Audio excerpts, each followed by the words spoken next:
Chapter 8 Historical Researcher. Number of researchers. There is a consensus that historical research has much to contribute to library and information science. Nature and value of historical research. Historical research can still be defined as a scholarly attempt to discover what has happened. Basic purpose of historical research are to provide a clear perspective of the present and to facilitate planning for the future by identifying general principles applicable to recurring situations. Chronology can be defined as simply the describing of events in the order of their occurrence, as similar to the older concept of historical research. Importance of historical research to librarianship. Historical research can make specific contribution of the advancement of library and information science. Historical research can contribute to the body of knowledge about librarianship. A knowledge of history and an understanding of historical methodology are indispensable elements in the education of library and information professionals. Provide a necessary perspective for understanding the principles and practices of library and information science. Type of historical research. Hillway identifies 6 different types of historical research or documentary study. 1. Biographical research. 2. Histories of institution and organization. 3. Tie investigation of sources and influences. 4. Editing and translating historical documents. 5. Studying the historical of ideas. 6. Compiling bibliographies. Sources of the historical information. The data gathered in historical research can come from a wide variety of sources. Among the more commonly used are the following. 1. Official records, such as deeds, annual reports of organizations, charters, and so on. 2. Newspaper and other periodicals. 3. Eyewitness accounts of events. 4. Archives. 5. Manuscripts. 6. Letters and personal diaries. 7. Biographies, autobiographies, and memories. 8. Historical studies. 9. Literary writings. 10. Oral evidence. 11. Memorials. 12. Catalogues. 13. Schedules, agendas, and so on. 14. Archaeological and geological remains. Non-documents. Evaluating of historical sources. In selecting specific sources of data for historical study, the researcher should want to know if the sources are relevant, if the study substantial enough to be worthwhile and competent.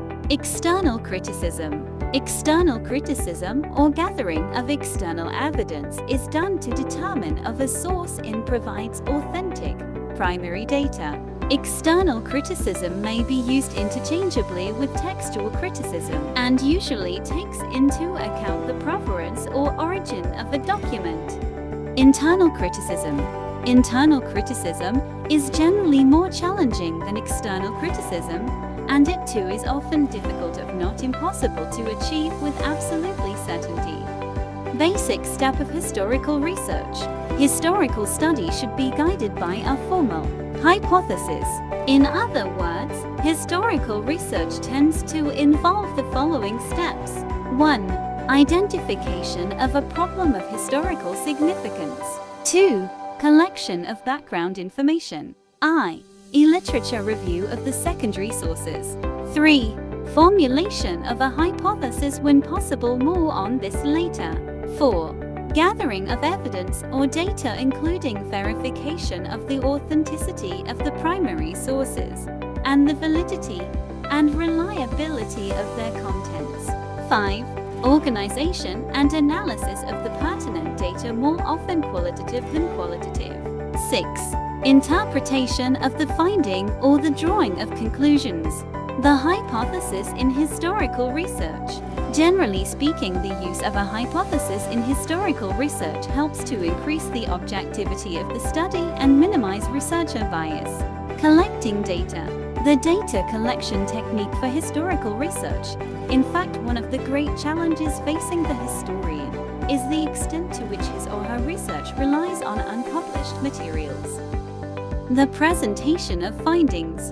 The report is normally directed to the knowledge scholar, and the facts and interpretations should be presented so that the reader can evaluate conclusion in light of document evidence.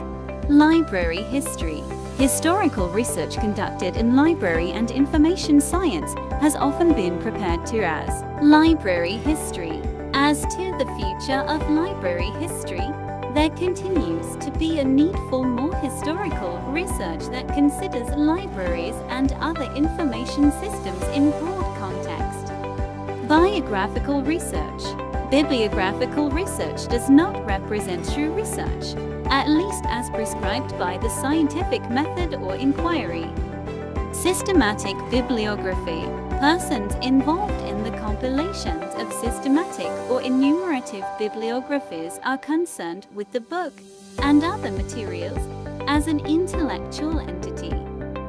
Descriptive bibliography. Bibliography is the study of books as tangible objects and, starting from this fact, it is concerned with the relation of one book to another. This process can be broken down into more specific bibliographical research, including the following. 1. Analytical bibliography, which is concerned with the physical description. 2. Textual bibliography, which focuses on certain textual variations. 3. Historical bibliography, which deals with the identification. Problems in historical research. A variety of problems are common to most types of research, but tend to be particularly important in historical research, including the following. 1. Deciding how much data are enough. 2. Improperly selecting data. 3. Relying too heavily on secondary sources of information. 4. Investigating an overly broad problem. 5.